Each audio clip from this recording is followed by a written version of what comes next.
मित्रों नमस्कार। Parameter of law के इस चैनल में मैं आपका हार्टली वेलकम करता हूं। मैं आपका मित्र अशोक कुमार शर्मा, रिटायर्ड न्यायाधीश।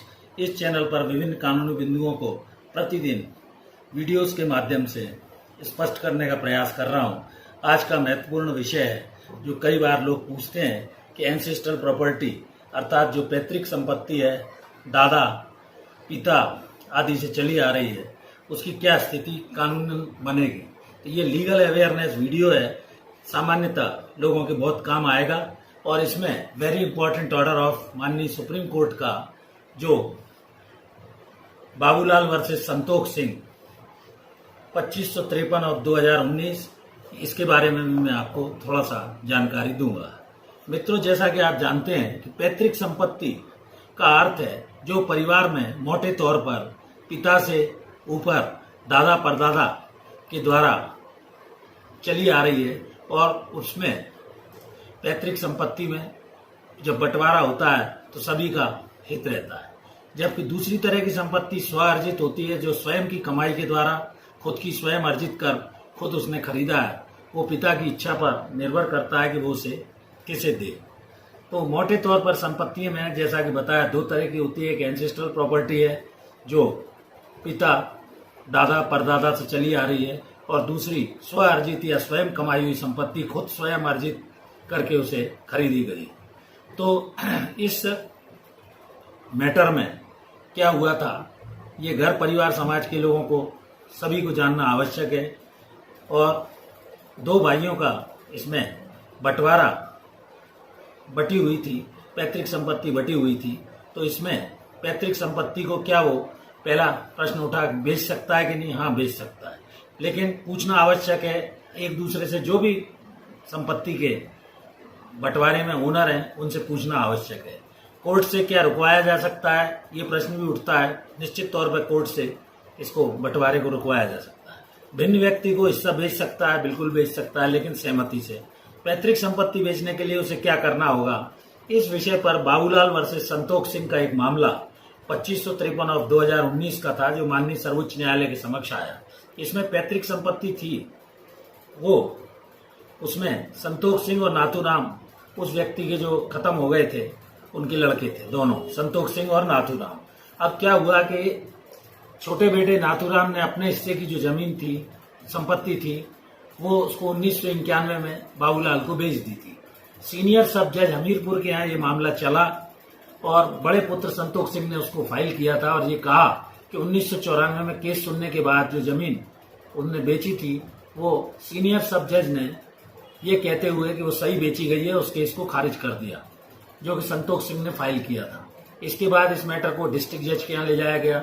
हमीरपुर के यहाँ जब प्रस्तुत हुआ डिस्ट्रिक्ट जज के यहाँ जिला न्यायालय में, संतोष सिंह को प्रेफरेंशियल राइट यानी उसका हक था, मिलना चाहिए था। ये किसने कहा? डिस्ट्रिक्ट जज संतोष सिंह के केस में सीनियर जो डिस्ट्रिक्ट जज थे उन्होंने कहा, और कहा कि 60,000 रुपए के करीब इसका राइट आता है, तो इसे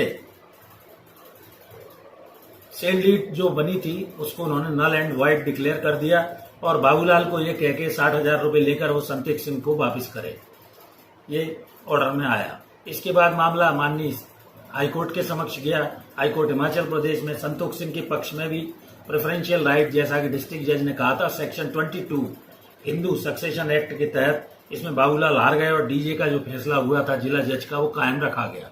तो इस तरह से सेक्शन 22 में उन्होंने ये व्याख्या की माननीय सर्वोच्च न्यायालय द्वारा हिंदू सक्सेशन एक्ट की, कि अगर प्रॉपर्टी एंसेस्ट्रल है अर्थात पैतृक है, सभी के प्रेफरेंशियल राइट उसमें हैं, जिनमें भी बंटवारा होना है, तो ऐसी स्थिति में सबको एक तो सूचना देकर परमिशन लेनी होगी, एक दूसरे का नोटिस लेना होगा। अपने हिस्से की संपत्ति नोटिस मिलने के बाद ही बाहर के आदमी को बेची जा सकती है।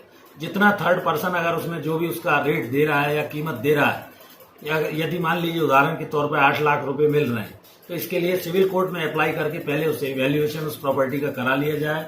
भाई का प्रेफरेंशियल राइट बना रहेगा, अन्यथा फैमिली के बाहर के व्यक्ति को अगर वो उतना पैसा दे देता है तो भाई को दिया जाएगा, अन्यथा दूसरे व्यक्ति को ये प्रॉपर्टी दे दी जाएगी। वैल्यू का कोर्ट से तय कराने के बाद ही सबसे ज्यादा जो वैल्यूएशन करेगा उस व्यक्ति को हाईएस्ट जो कंसिडरेशन यानी प्रतिफल देगा, बेचने पर कीमत देगा, उसके हक में बेची जाएगी।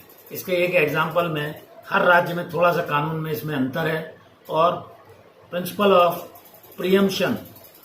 प्रीएम्पशन लागू होता है। प्रॉपर्टी के अड़ोस पड़ोस के व्यक्तियों से भी पूछा जाएगा कि उसकी क्या वैल्यूएशन है प्रॉपर्टी की, और उसके बाद ये किया जाएगा। यदि 3 व्यक्ति हैं, ब्रदर हैं, सिस्टर हैं, ज्वाइंटली उन्होंने खरीदी है, तो प्रिंसिपल ऑफ प्रीएम्पशन लागू होगा। आपस में पहले पूछा जाएगा और प्रेफरेंशियल राइट क्या बनता है। यदि ब्रदर सिस्टर हैं, पैतृक संपत्ति में कोई एक व्यक्ति अपना हिस्सा बेचना चाहता है तो वैल्यूएशन पर एग्रीमेंट अगर है तो ठीक है, अन्यथा कोर्ट से वैल्यूएशन कराकर भाई बहन का प्रेफरेंस रहेगा, अन्यथा फिर बाद में बार वाले को बेचा जाएगा।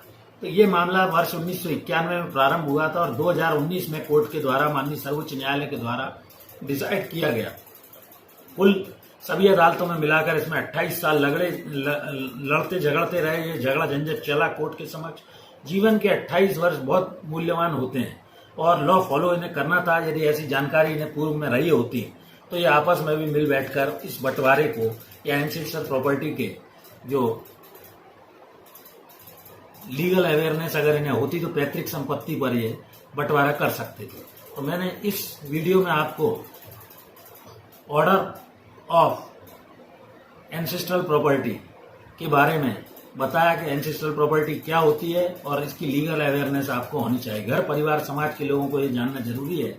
इस वीडियो को सुनने के बाद मैं समझता हूं कि लोग कानूनी जानकारी हो जाने के बाद आपसी हिसाब से कानून के अनुसार इसका बंटवारा कर लेंगे। यदि कहीं से नहीं मामला सुलझता है तो कोर्ट कचहरी का रास्ता उनको उपलब्ध है और वहां जाकर भी अपने वकील से राय लेकर ऐसा कर सकते हैं। तो इस प्रकार बाबूलाल वर्सेस संतोष सिंह 2019 का मामला जो माननीय सर्वोच्च न्यायालय का है काफी महत्वपूर्ण है।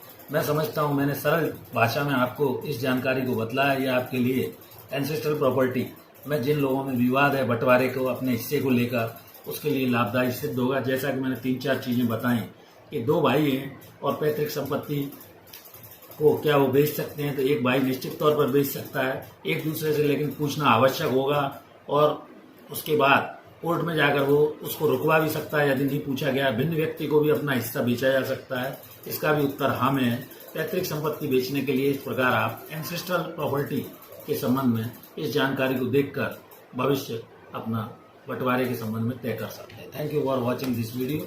नमस्कार।